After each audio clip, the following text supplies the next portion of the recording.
should finish chapter 5 today, so we'll pick up kind of where we left off. We've been discussing the causes of the American Revolution and the events leading up to it. And then, of course, in our last class, we talked about some of the events that kind of triggered the whole thing. And so just as a summary, a quick summary, right? Remember the first actual armed part happens in April of 1775 at Lexington and Concord, when the British are trying to capture the weapons that, the people have stockpiled, and of course trying to arrest the leaders of these movements. Remember that, before this time and even for a small time afterwards, both the people of Massachusetts and the colonies in general are in fact looking for some kind of peaceful resolution. Remember also that the colonists did understand that they had to pay their fair share of the overwhelming expenses from the French and Indian War, or the 7 Years' War, all right? Never forget this part.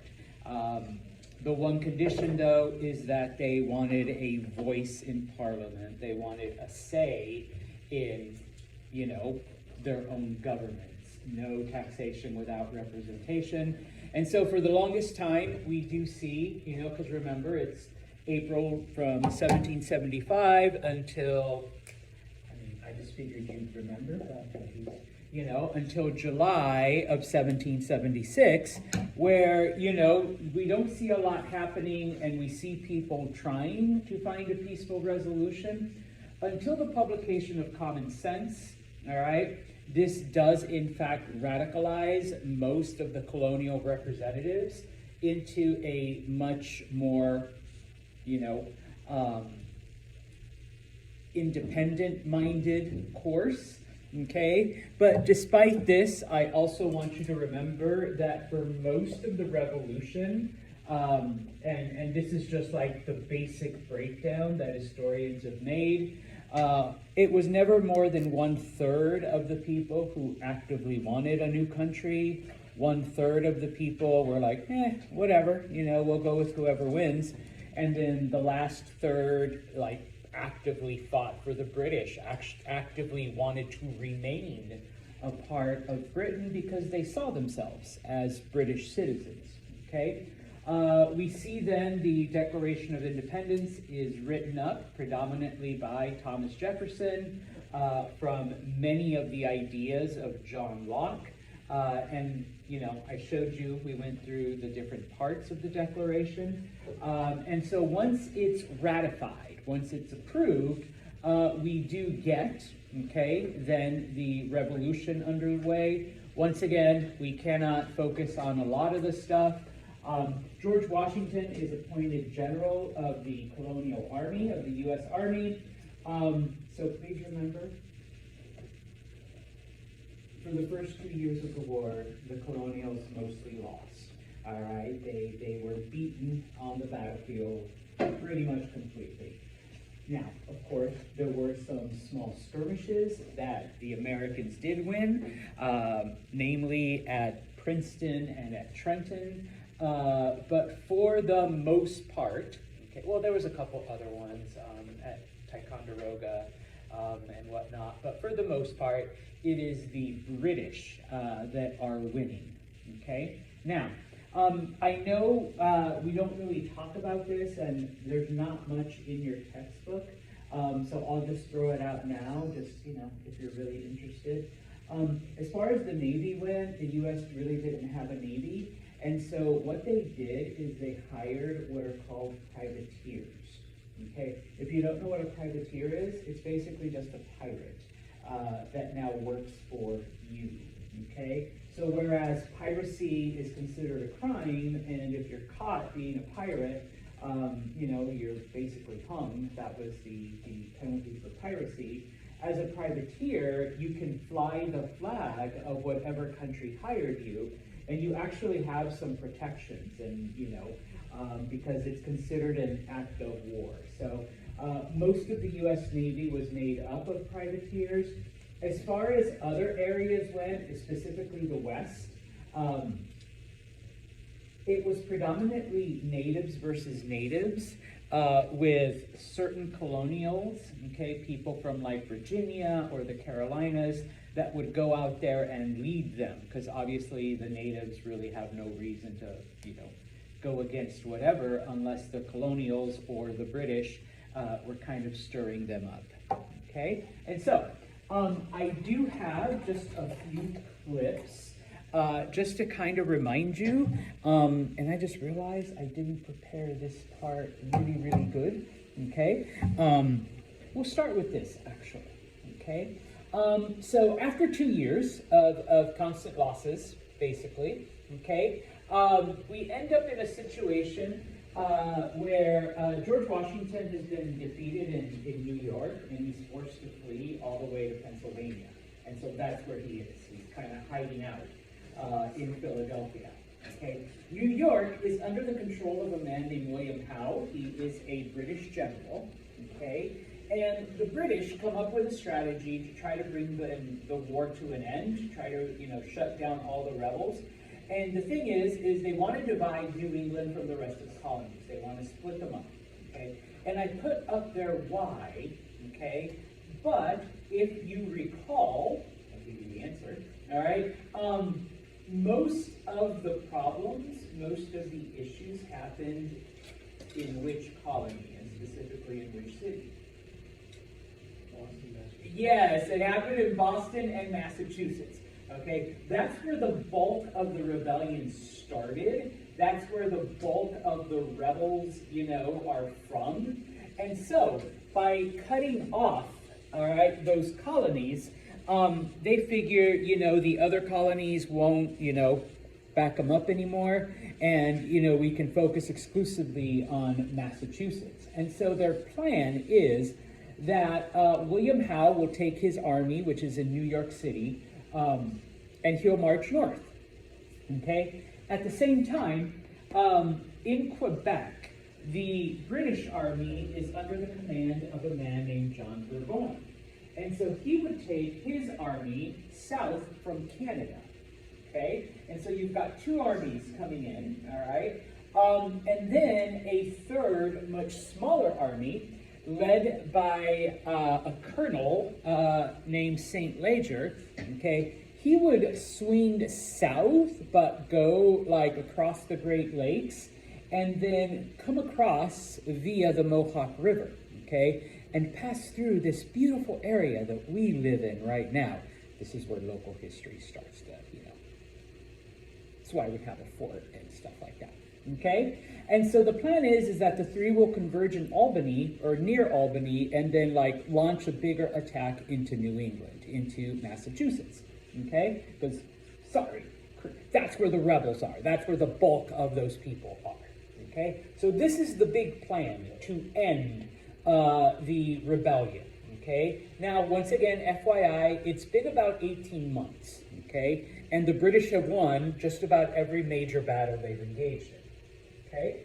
And so, in 1777, okay, in the spring, John Burgoyne heads south from Canada with his army, okay? They discover that the area between Canada and Albany is very heavily forested and heavily wooded, okay? And from what we watched on Tuesday, hopefully you remember that the way the armies marched in their big formations and their big lines, well, they can't do that with all of this forest. And so they spend a lot of time cutting down trees so that the army can go through, okay? So this slows them down considerably, number one. Number two, by this point, the Americans have learned that they can't, stealing Mel Gibson's line, they can't go toe-to-toe with the British Army in an open field, number one. Number two, they're in an area that's heavily wooded, and so they decide to use native, okay, sorry, back then they would use the word Indian tactics, okay, hiding behind trees, hiding behind bushes, camouflaging themselves, and picking off the British, one by one, because back then, Americans wore blue. What color did the British wear? Red. Bright red in any tree. I mean, boom, it's like looking at Maya Stanley there. Sorry, Maya. But it's a very bright color that stands out. So it became pretty easy pickings, all right, for the Americans. Even though they're outnumbered, okay, they are not fighting the British toe-to-toe, all right? They're hiding and picking them off one by one, okay? Now, in the meantime, General Howe, okay, who is down in New York City, he's supposed to head north, okay, and meet Burgoyne, all right, near Albany, okay? But he finds out that Washington is chilling in Philadelphia, okay? That's where he's hiding. And so he's like, you know what? Washington is the bigger danger, okay? We're going to go after him first, okay? And once we get him, then we can go after, the birthplace of the rebellion. We can get the rest of the rebels that are hiding out in Massachusetts. All right? So he's like, we're going to go to Philadelphia, we're going to capture Washington, and then we'll head north. Okay? So he marches to Philadelphia. Okay? He actually does defeat, once again, Washington in 2 or 3 different battles. All right, the 2 biggest ones, Brandywine Creek and Germantown. And if you go anywhere near Philly, they still have monuments there. You can go to the battle sites. You can, do all of that stuff. Okay. At the time, Philadelphia was the capital of the colonies.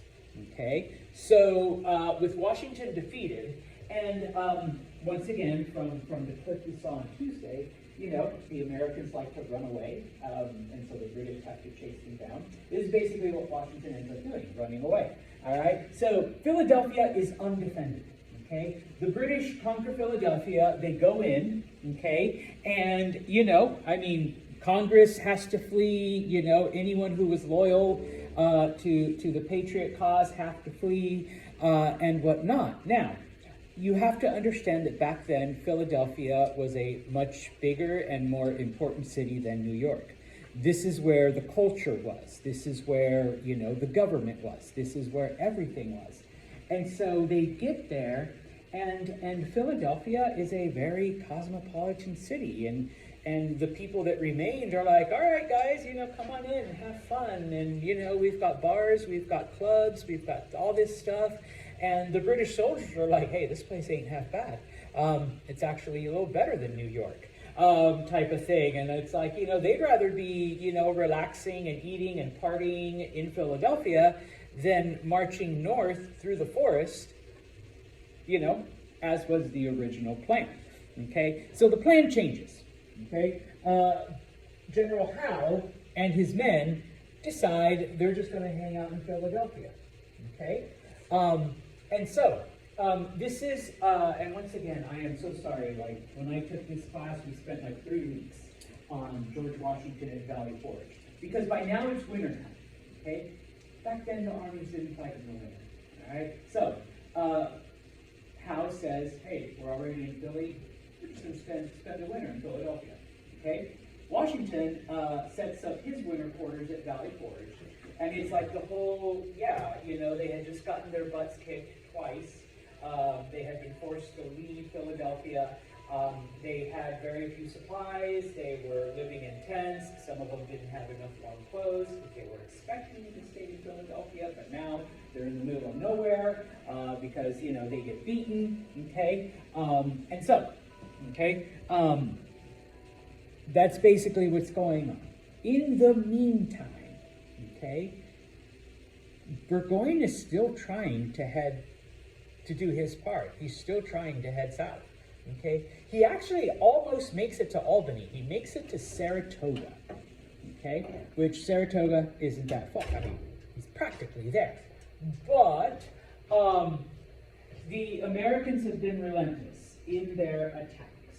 Okay, the Americans have not let them relax, and so the British, having to not only cut down trees and clear a path, but being under constant attack by the Americans, and they're not fighting the way they're supposed to. All right, once again, they're hiding behind trees, they're hiding behind bushes, they're camouflaging themselves so that the British don't see them.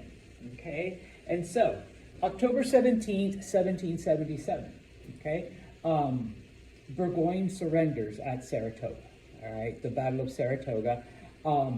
This is the turning point in the Revolution, all right, and I'll explain why in a minute. The Third Army, led by St. Leger, he's the one, he tries to capture Fort Stanwix over here in Rome. He's unable to, and though he pretends to sneak away, and then he's going to turn around and attack it from another side. But then that's when the Battle of Oriskany happens. There's like, it's mostly like militia, but they're also like teamed up with Native Americans. And so he's beaten at the Battle of Oriskany. I don't know why we have a fort out there and all that, because like the British win.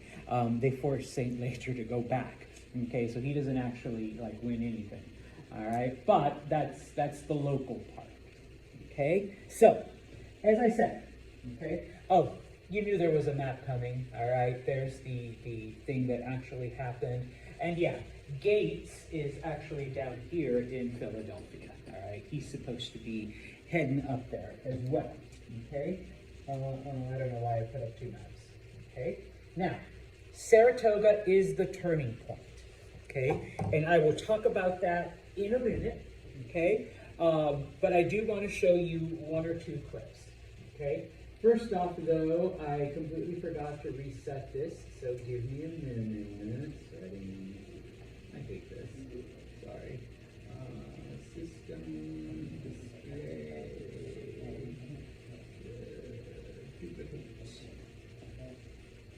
And there we go. All right, so first off, once again, remember that back then, this was the type of fighting en masse or volley fire that they the did. primary purpose of the line formation. Muskets simply were not accurate enough to be effective on their own during a large-scale battle.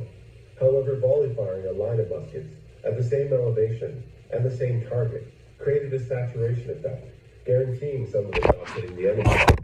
Men were also forced to stay standing during this process, as reloading required use of gravity to pour gunpowder down the barrel. Ready now, dogs.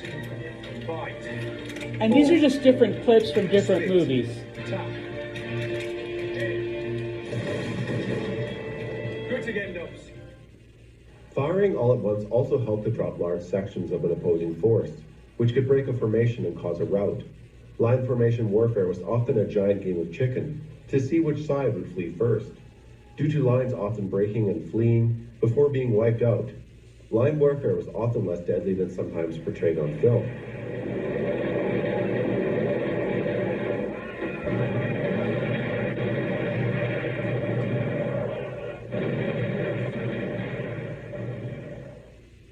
Okay.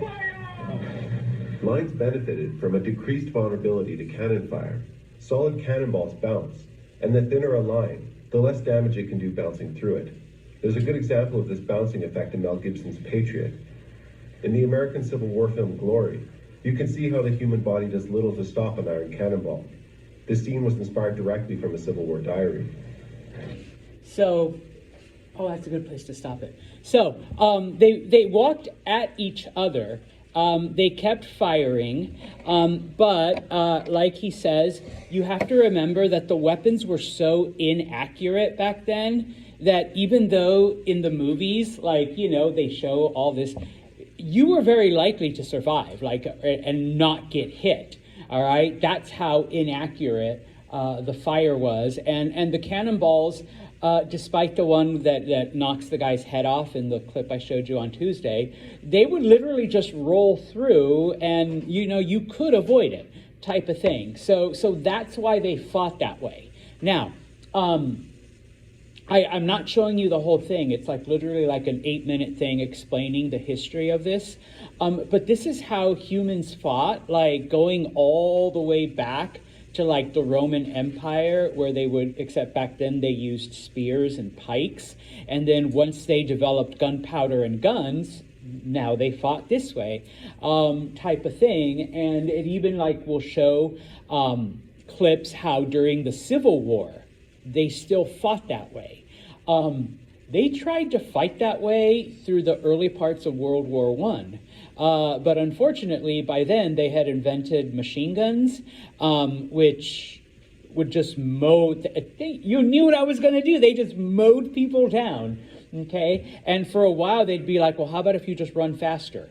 Well, no, still mow them down. And then they're like, well, instead of sending like 100 men, what if we send 500 men? Because it'll take them a while to, but they'd still mow them all down. And then they'd be like, well, what if we sent 1,000 men? Okay, and boom, then you just get 1,000 men being mowed down. Okay, so finally warfare changes, like at World War I. But this was the standard. And this is what the British are expecting. And this is what the Americans tried for a little while. Okay, now, the reason why, once again, they win at the Battle of Saratoga. And this is about a 3-minute clip. 1777. The American War of Independence is in its second year. New York and many parts of the colonies are in British hands. The rebels have been driven into the wilderness. But the fight back has begun. Patriot sharpshooters target a British army under General John Burgoyne. They've already picked off Burgoyne's Native American guides.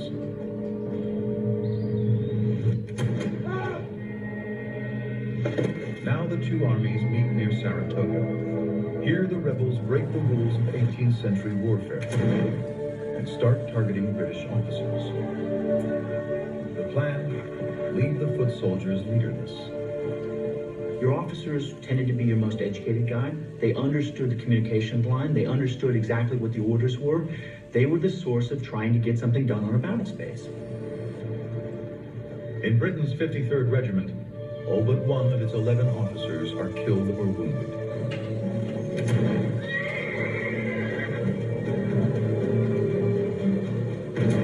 The tactic of assassinating officers appalls the British.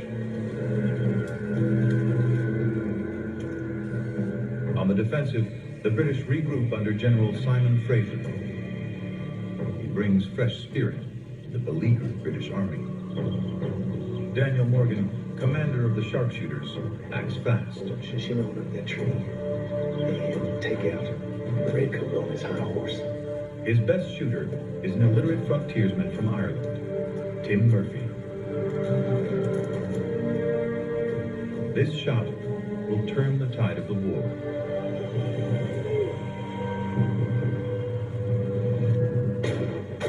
The first shot misses. This left.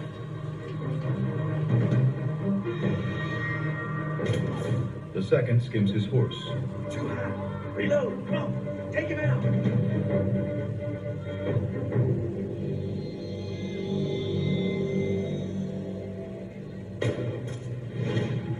The third hits home.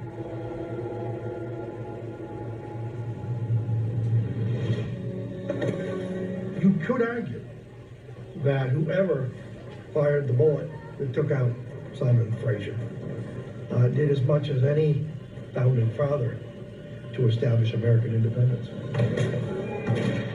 Without leadership, the British lose 1,000 men. Twice as many as the Patriots.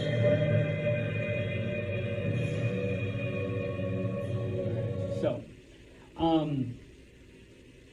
like I said, warfare was considered to have certain rules, and doing what the colonials did was against the rules, but that's what brought them victory. And if you notice, even after they're being picked off by these mysterious shooters in the trees, the British are still lining up in their nice little rows and formations, and the general's still behind them giving orders, and so they're still trying to engage, following the normal rules of warfare.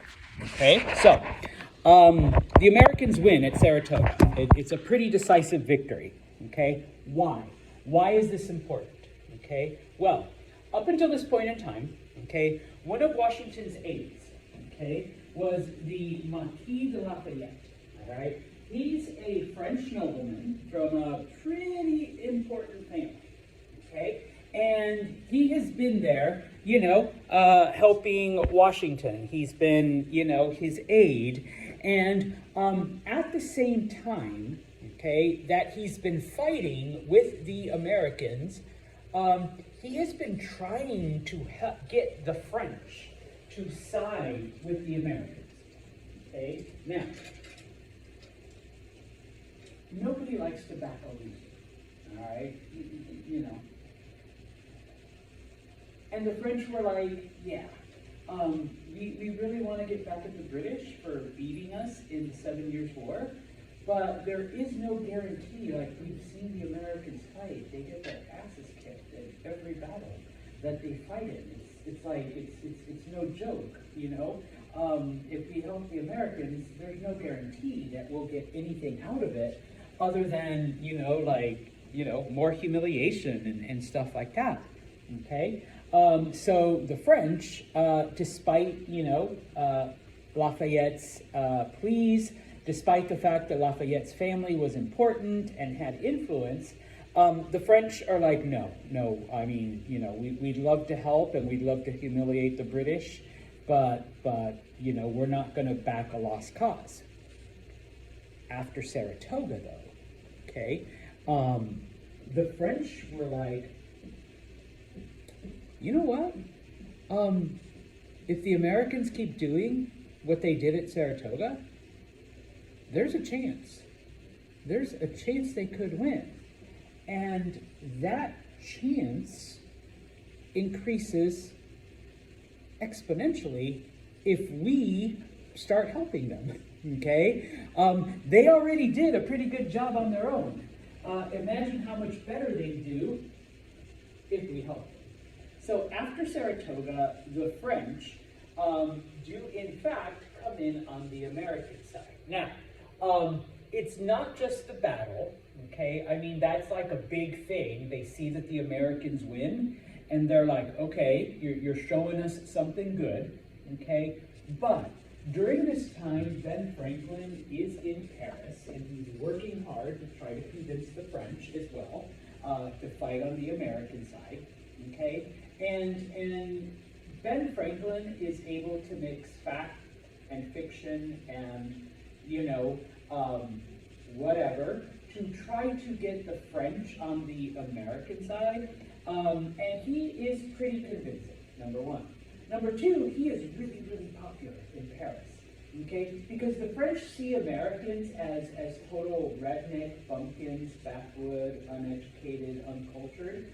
And even though Ben Franklin was like literally one of the smartest men to ever live, he plays up to it. It's like, oh, they expect to see a redneck? I'll be a redneck for them. It's like, hey, French bonjour, They expected that every American wore like a coonskin cap. So he would wear a coonskin, even though that's not what he like dressed. He's just like, what? It's like someone from Texas. You're expecting a big cowboy hat? I'll wear a cowboy hat. Y'all expect a Mexican to wear a sombrero and a serape. I'll put on a sombrero for you and, live it up. But in this case, it worked, right? Now, it doesn't hurt that after Saratoga, the British offer the Americans everything they wanted way back in 1776, okay? All right, guys, we'll take away the taxes. We'll give you home rule. We'll even let you send a representative to Parliament, and we'll let that representative have a vote, okay?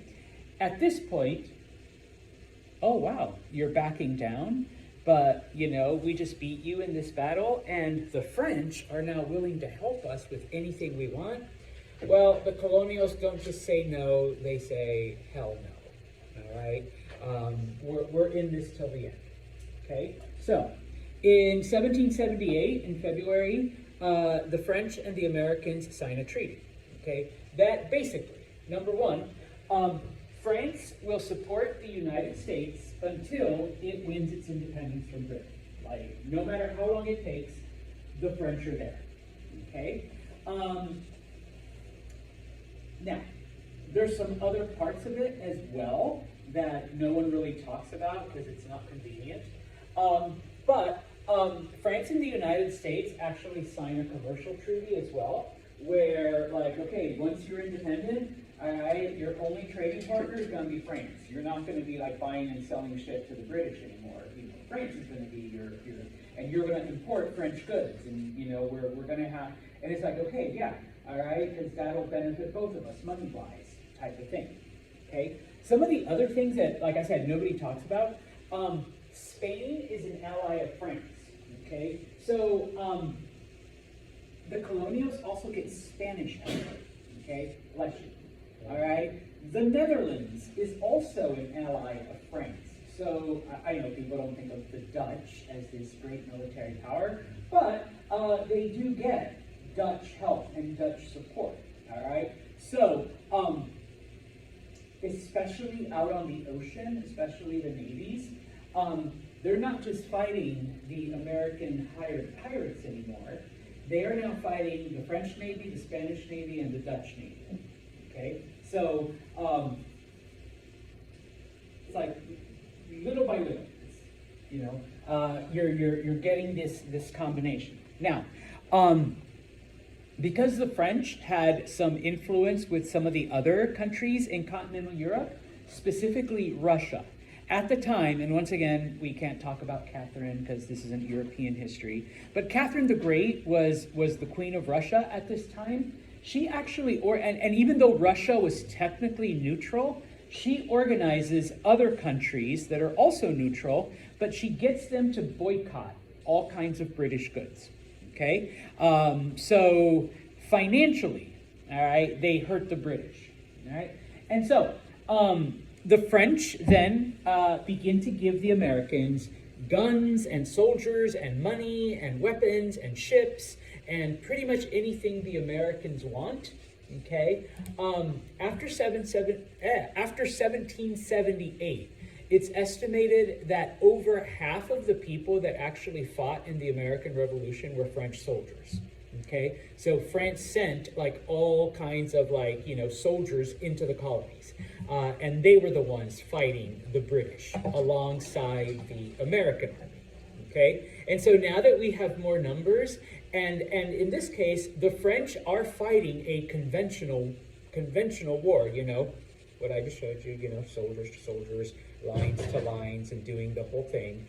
But in addition to French, you also had some Spanish soldiers, you had Dutch soldiers, and so, you know, they are pretty much outnumbering the British now. Okay? So,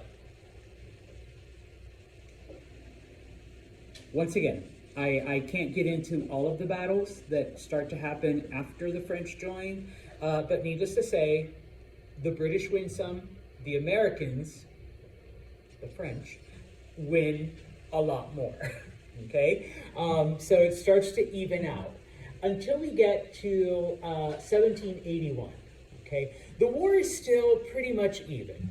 All right, you know, it's not like an overwhelming type of thing yet. Okay, Congress is bankrupt. Okay, Congress is out of money. If it wasn't for the French sending all kinds of aid, okay, the war would have ended right here, all right? The people would have just folded up and go home, okay? The Continental Army is like the soldiers haven't been paid for a while. And there's only so far that patriotism will take you, okay? At some point, you know, you need money, you need food, you need clothing, you need like all of that. Okay, and yeah, for most of the war, the army was underfunded and didn't have the right supplies. and you know, once the French go in, that's not so much an issue, but, okay, they really weren't in the best position, okay? Now, I put at the end there, remember the dangers of paper money, okay? And I have to take a little sidestep here, because you have to remember that back then, okay, well, even today, and I brought some of my old money. The oldest one I have, unfortunately, is from the Civil War. Okay, I don't have anything from the Revolution. Maybe someday I'll find one at a reasonable price. Back then, the countries did not print more of these things than the amount of gold that they had in their treasury. Okay, so once you reach the limit of the gold, that's it. There's no more of these. Okay, for the longest time, the U.S. was on what we call the gold standard. Okay, this is a $20 bill from the 1920s. Okay, and it says it is a Federal Reserve. What is it called back then? Oh, I thought there was a name. There isn't. All right, but at the top it says, this certifies that there has been deposited in the Treasury of the United States of America $20 worth of gold. Okay, so you could take your money and you could spend it however you wanted. Okay, or you could go to the Bank of Ashley and say, I would like my gold, please. And so she would give me $20 worth of gold. I give her the certificate, and there you go. Okay, now you have gold, something that's worth something. Okay. We also did silver. These are silver notes. Okay, if you want to look at this after class, you can. At the very top, it says silver certificate. Okay, so these aren't actual dollars. They are, but they're silver certificates. You would go to a bank and get money in silver.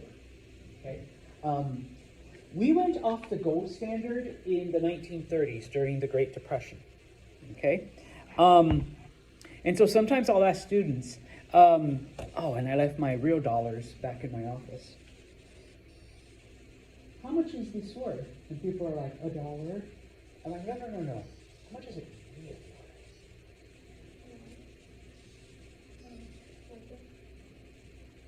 Whatever the price of the paper and the paint and the ink is, that's about it.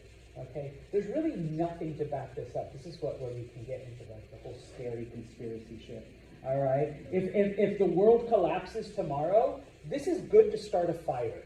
All right? You can light it and because once upon a time it was worth $1 worth of silver. Now it's just paper. Okay? Our money is just paper that we've assigned value to. The even scarier part is that other countries base their economy on the US dollar.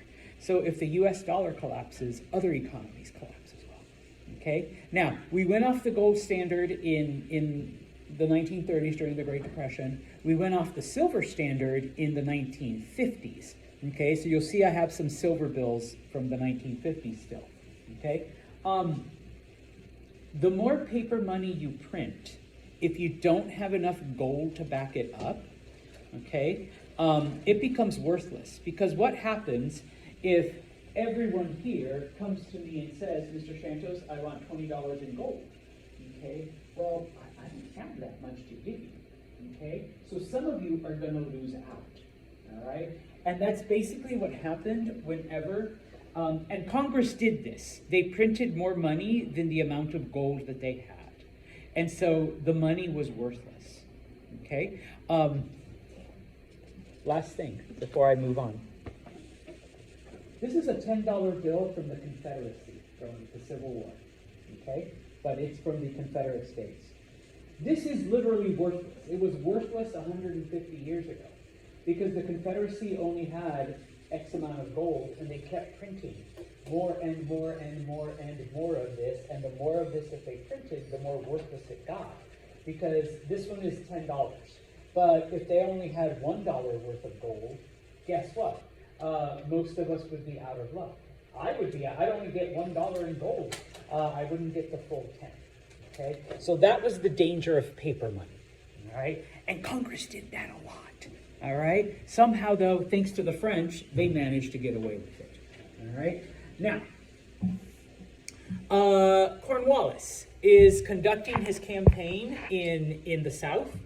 okay? And so basically what happens is that because, the outcome is in doubt and he hears that more American and French troops are headed a certain way, he decides to consolidate all of his forces in Virginia, in a place called Yorktown, okay? Now, Washington learns this, so he begins to march his army from the north. Most of it's in New York, but some of it's in Pennsylvania. He begins to march his army south, okay? The French also march their army to Yorktown, because they figure if we can get Cornwallis here, all right, we're set, okay?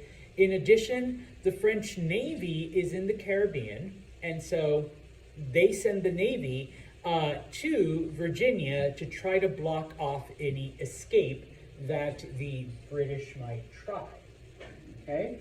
And so this map then just shows where the French came from, where the British came from, where the Americans came from, and then of course the French Navy, where it blocked the entrance to Virginia, okay? I'm big on battles. Once again, I took classes on this, so if we had time, I'd literally go through all of the movements, but I can't, all right? Yorktown lasts for days, okay? But in the end, all right, the British hold off because in their mind, the British Navy is going to rescue them. And so after a few days, they see ships coming into the harbor and they're like, yes, we're rescued, bless you. We're gonna get out of here. Turns out it's the French Navy, okay? The French Navy had actually been able to hold off the British Navy, and so these are French ships. So on October 19th of 1781, Cornwallis surrenders to Washington, okay? And while most history books would have you believe that this ended the Revolutionary War and it's the last battle, the war actually continues for 2 more years, okay? It's just that this is the last major battle. The rest of the battles are small skirmishes, are like, little engagements, but nothing major like this, okay? Except in the South. In the South, you do see like full-on, all-out brutality, but most of it is between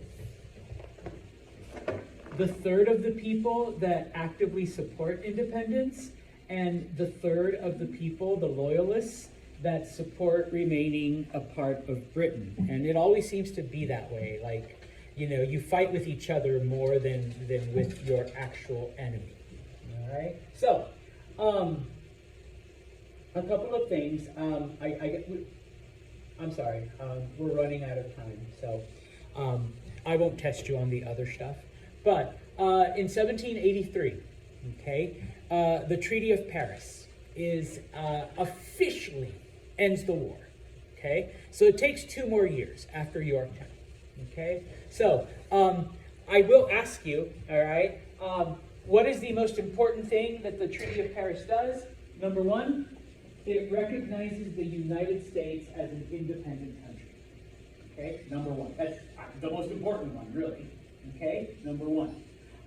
Number 2, very generous boundaries, okay? Because remember, most of the colonies were like along the coast, and after the proclamation of 1763, most of the colonials stayed, on the eastern part, but because a few colonials, along with native allies, were able to take some of the British forts in the wilderness, it is all given to the Americans, okay? Now, remember that it wasn't just France that fought for the United States.